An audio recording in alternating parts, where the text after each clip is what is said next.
Salut les vaillants, j'espère que vous allez tous et toutes bien. Je vous souhaite une putain de bonne année. Joie, amour, bonheur, prospérité, au moins 365 fois. Que votre ambition se conjugue à votre abondance. Je vous souhaite le meilleur. Je vous souhaite de kiffer votre vie, de kiffer cette vie, et que rien au monde ne puisse vous faire douter qu'elle vaut le coup d'être vécue. Je suis donc très heureuse de vous retrouver sous ce ciel de pleine lune en cancer, une pleine lune qui se formera au 24e degré de l'axe cancer-capricorne. Nous sommes tous sous le même ciel, mais nous sommes tous différents. Donc je vous invite à aller voir dans votre thème, dans quelle maison se place l'axe cancer-capricorne. Est-ce que vous avez du monde au natal aux alentours des 24e degrés, en sextile, en trigone, en carré?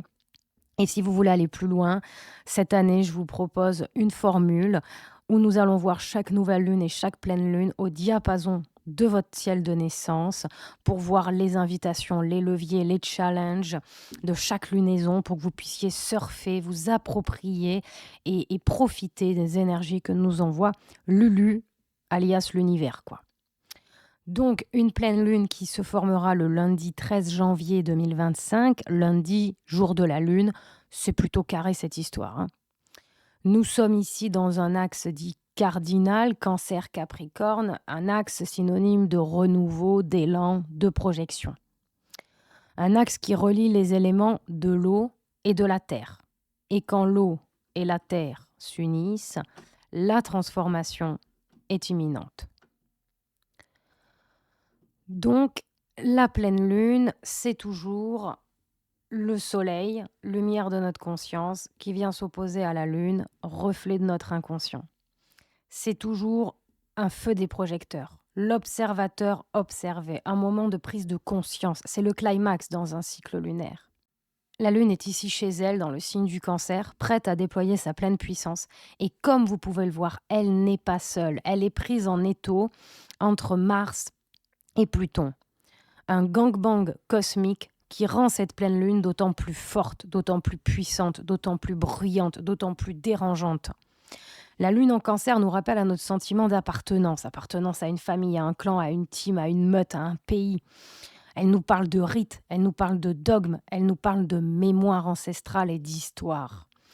Elle amène une grande porosité psychique et une sensibilité à fleur de peau. Elle nous rappelle à notre besoin essentiel de sécurité émotionnelle et à notre besoin d'être nourri dans le corps, dans l'âme et dans l'esprit. La lune est en lien avec l'estomac.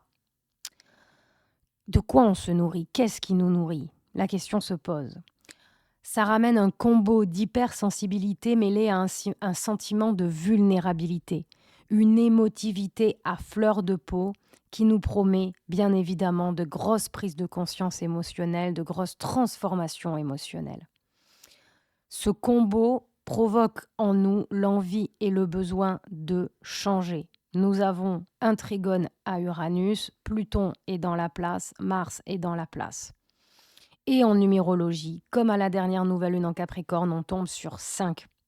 Et quand on fait l'heure aussi, je crois. Donc c'est rigolo, hein. 5 le changement, 5 le pape.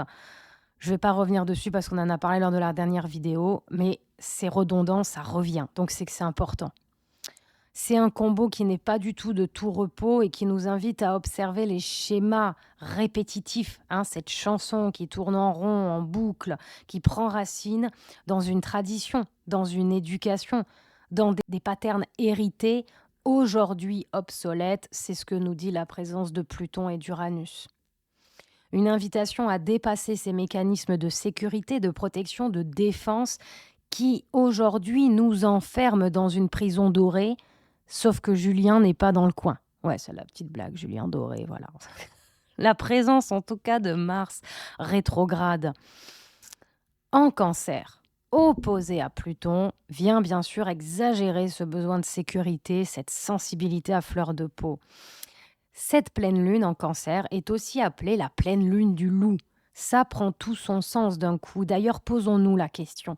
Quel loup nourrit-on intérieurement? Vous connaissez l'histoire, on a 2 loups, hein, en nous-mêmes, et lequel on nourrit. Je pense que cette allégorie, cette métaphore, elle s'inscrit vachement bien dans cette pleine lune. Du loup en plus. Cette pleine lune nous permet de toucher du doigt nos émotions les plus profondes, avec conjoint Mars opposé Pluton, mais les plus refoulées aussi. Hein, nos peurs, c'est Pluton. Donc, encore une fois, ça nous fait penser au sort Ridiculous dans Harry Potter, hein, voir ces peurs, les nommer et essayer, surtout avec le trigone à Uranus, d'y mettre de l'humour, d'y mettre de l'amour. Donc, une pleine lune qui nous permet de toucher du doigt nos émotions les plus profondes, mais aussi les plus refoulées, pour les transcender, pour les intégrer, pour les guérir. Et donc, c'est une invitation aussi à modérer nos réactions de susceptibilité parce que vous vous doutez bien qu'encore une fois, avec ce ciel aussi tendu qu'un string au-dessus de notre tête, si on est en voiture dans les bouchons, je vous laisse imaginer, si on se fait avoir par ces énergies, ce que ça peut donner. Donc, Mars en Cancer, rappelez-vous toujours qu'il nous invite à modérer nos réactions de susceptibilité parce que c'est de la vulnérabilité. La Lune en Cancer, ça nous met sous les yeux nos zones vulnérables, nos zones meurtries. Elle met en lumière ces parts de nous, ces mécanismes de réactivité qui sont peut-être encore immatures, c'est-à-dire qui ont besoin du Capricorne en face, qui ont besoin d'être rassurées, qui ont besoin d'être aimées, qui ont besoin d'être guidées, qui ont besoin d'être légitimées pour ne pas qu'elles agissent comme des enfants passages, entre guillemets. Dans ce signe du Cancer, signe de l'accueil et de la vulnérabilité, Lulu, l'univers nous invite à observer ce qu'on néglige d'essentiel. Comme dirait Sia, un auteur, chanteur que j'adore. On se fait du mal ou bien on se néglige. Et le ciel sait combien c'est triste. Avec l'axe Cancer-Capricorne, le transgénérationnel est sur le devant de la scène et le besoin de changement est épidermique, en trigone et en sextile à Uranus en taureau. Deux surcroît sous une opposition Mars-Pluton qui sont les 2 maîtres du Scorpion. Donc, c'est une véritable transformation émotionnelle qui nous est proposée. Dans ces énergies tendues comme un string électrique, voire violente, et le collectif, le mondial, est toujours un reflet de ce qui se passe intérieurement, mais ici, on est là pour essayer de capter ce qu'on peut en faire individuellement pour potentiellement inspirer le collectif à pas se répéter et à pas être premier degré sur les transits qui nous sont proposés. Donc ces énergies électriques, voire violentes, où en fait la menace peut se faire ressentir autant intérieurement qu'extérieurement. Dans ce signe pourtant si doux, si sensible, si émotif qu'est le Cancer, cette pleine lune peut nous rappeler à notre colère, à notre rancœur, à ces parts de nous heurtées, à ces blessures qui entachent notre plénitude intérieure. L'idée serait peut-être de recontacter et de se reconnecter à nos propres valeurs. Celles-là même qui sont source d'apaisement, de prospérité et de fertilité. Par-delà l'éducation. Comme disait Tesla, qui est d'ailleurs un full Cancer au natal, urano-plutonien en puissance, puisqu'il a ces 2 planètes en maison 1, Tesla disait: quand votre éducation limite votre imagination, cela s'appelle de l'endoctrinement. Je pense qu'avec cette pleine lune Cancer, avec le soleil en Capricorne, avec Saturne, mère du Capricorne en Poisson, qui nous parle de notre ADN, de l'histoire, de l'arbre généalogique, de notre éducation, des patterns hérités qui nous irritent, je pense que cette phrase est vraiment à méditer. Et donc, s'il y a bien en plus un signe qui nous parle d'imagination, eh ben c'est la Lune. Et un signe qui nous parle de réalisation personnelle, eh ben c'est le Capricorne. Donc cette pleine Lune, c'est un peu bateau, mais c'est un peu vis tes rêves et rêve pas ta vie. C'est un peu ça, cette pleine Lune.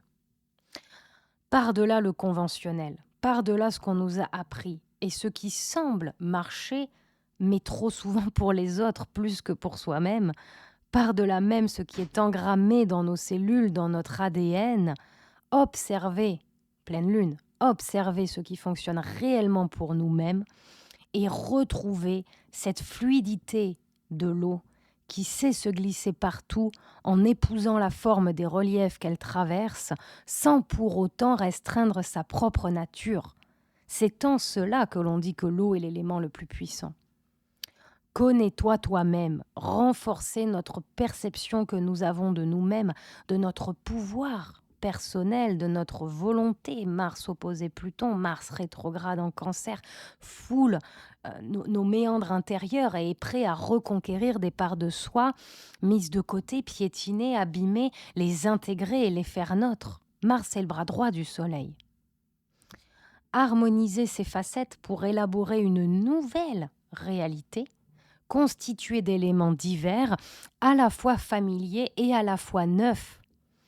Ici, c'est se réapproprier ses parts héritées et réinventer ses dogmes obsolètes aujourd'hui pour développer toujours plus une cohésion et une cohérence intérieure. On n'a pas besoin de sortir de la matrice. Ici, il nous est proposé de la reprogrammer. Être son propre guide, je vous renvoie à la dernière nouvelle lune en Capricorne où j'en parle, être le maître en son royaume, souverain pontife en son royaume, dans l'accueil à soi-même de toutes nos parts, aussi belles et aussi meurtries et moches, entre guillemets, puissent-elles être, sans justification, nos ressentis et notre intuition guident nos pas au-delà de la raison. L'idée est de développer plus de conscience, de faire en conscience. Vient alors une notion toute particulière, je trouve, dans cette pleine lune hyper tendax, la notion de priorisation. Comme on peut vraiment tourner en rond dans notre esprit et se faire du mal très facilement, eh bien, si on arrive à libérer notre esprit, à se reconnecter à soi-même, on peut prioriser les étapes de la réalisation de nos rêves, agir et être dans notre rythme, fidèle à nos cycles, à notre tempo, et personne ne pourra pourrir notre groove, comme dirait Cusco. Dans la fluidité, sans forcer ni renoncer, Mars opposé Pluton encore une fois, sans imposer ni blâmer l'extérieur et les autres, reprendre en main les pleins pouvoirs de notre existence. Bref, trouver la paix dans la personne que nous allons devenir, dépourvue de rancœur. Ici, c'est un véritable processus de guérison qui met en exergue ces parts de nous encore immatures, comme je vous le disais. En fait, ces parts de nous qui ne demandent qu'à être guidées, choyées, préservées, rassurées par notre adulte intérieur. Le soleil est en Capricorne. Être le meilleur des parents pour l'enfant rêveur et émerveillé qui sommeille en chacun de nous, parce que là, il s'en prend plein la gueule, l'enfant émerveillé en chacun de nous. La désillusion est à portée de main sous ce ciel-là. Moi, je vous propose des leviers pour essayer de ne pas tomber dans les travers premier degré de ce qui nous est proposé. Si Lulu nous envoie ça, c'est qu'il nous pense et qu'il nous sait assez sage, assez costaud énergétiquement, assez résilient, si je puis dire, pour aller toucher du doigt l'octave supérieure de chaque placement planétaire à cet endroit, à ce jour si précis. N'oublions pas d'ailleurs que le cancer, c'est le roi du boudin. Vous connaissez les cancers et s'il y en a qui m'écoutent, je n'ai bien sûr rien contre vous. Je parle de l'archétype du cancer. Mais dès que ça va pas, on va se replier dans notre carapace. Mais c'est pas en se repliant dans notre carapace que nous pouvons nous sentir pleinement dans ce monde, apaisés, en sécurité et solidement ancrés. Ça, je l'ai souvent remarqué, plus c'est tendax, plus c'est bancal, plus ce qui nous est proposé, c'est de trouver du confort dans l'inconfort. Vous connaissez toutes ces phrases-là qui peuvent un peu sonner creux, mais sous un ciel comme celui-là, je trouve que cela prend tout son sens. Développer sa souveraineté, sa saine autorité, du cancer au Capricorne, on appelle cet axe-là aussi des racines à la fleur. Donc cette pleine lune nous rapproche aussi de l'entrée d'une nord en poisson, comme vous pouvez le voir, il est actuellement à 29 degrés des béliers. Et c'est un véritable shift énergétique qui infuse et qui s'insuffle peu à peu dans notre réalité, dans nos vies, avec ce nœud nord qui arrive tout doucement en poisson. On en parlera, mais l'entrée du nœud nord en poisson fin janvier est hyper émouvante. Il y aura Vénus qui sera conjoint, il y aura Neptune qui sera conjoint. Enfin, ça y est, Jésus revient, ou un prophète né, ou l'humanité s'ouvre à une dimension spirituelle et humaine beaucoup plus grande. On est dans un signe collectif avec le poisson. Pluton arrive en Verseau, un signe collectif aussi. Donc, je trouve cette entrée du nœud nord en poisson hyper émouvante. Et encore une fois, en plus, le reste du système solaire soutient totalement le DEL. On a Uranus fin Taureau. Enfin, voilà, je vous ferai une vidéo spéciale sur le nœud nord en Poisson et donc le nœud sud en Vierge. Euh, mais c'est une sacrée épopée qui nous attend. Et cette pleine lune nous rapproche de l'entrée du nœud nord en Poisson. Et donc, elle nous ouvre les portes du sensible, de l'empathique, de l'émotif. Et c'est ça qui est beau, je trouve, c'est que cette pleine lune se place en plus à la fin du Cancer. Et nous avons un nœud nord qui arrive tout doucement en Poisson. Donc, les deux signes d'eau commencent à émerger. Le bélier, maître du bélier, c'est Mars. Mars arrive conjoint à la Lune.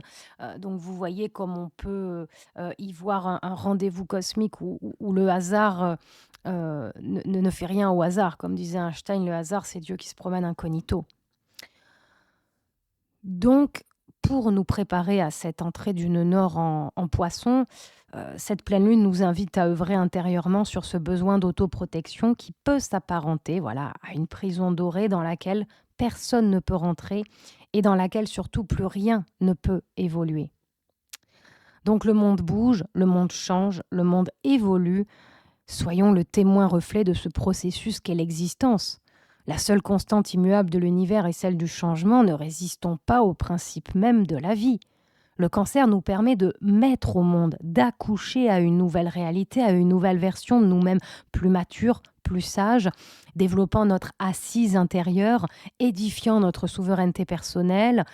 Cette pleine lune est un moment pivot, un moment de bilan entre hier et demain, entre notre histoire passée et celle qui nous attend, celle qu'on souhaite écrire de nos mains et signer de notre nom. Dans la continuité de la nouvelle lune en Capricorne, je vous renvoie à cette vidéo précédente, je vous parlais que le plagiat n'a pas sa place. C'est toujours d'actualité. Être prêt à attirer et à incarner ses rêves, ne plus être un somnambule jouant à Colin Maillard avec sa propre destinée, en contactant cette vérité essentielle, la colère ressentie se transforme en affranchissement, l'insatisfaction en dépassement de soi, l'ingratitude en don de soi, la douleur en apprentissage et les erreurs en sagesse. Après s'être perdu de vue 1000 fois et être passé à côté de soi-même, le temps des retrouvailles et de la réconciliation a sonné. Je vous souhaite donc de trouver la paix dans la personne que vous vous apprêtez à devenir. Et si vous voulez aller plus loin, voir comment cette pleine lune vous impacte personnellement, voilà, je vous propose une consultation qui répondra à vos questions et soutiendra le process. Je vous dis à tout bientôt là-haut, les vaillants, les vaillantes. Prenez soin de vous. Belle prise de conscience, belle révélation lunaire.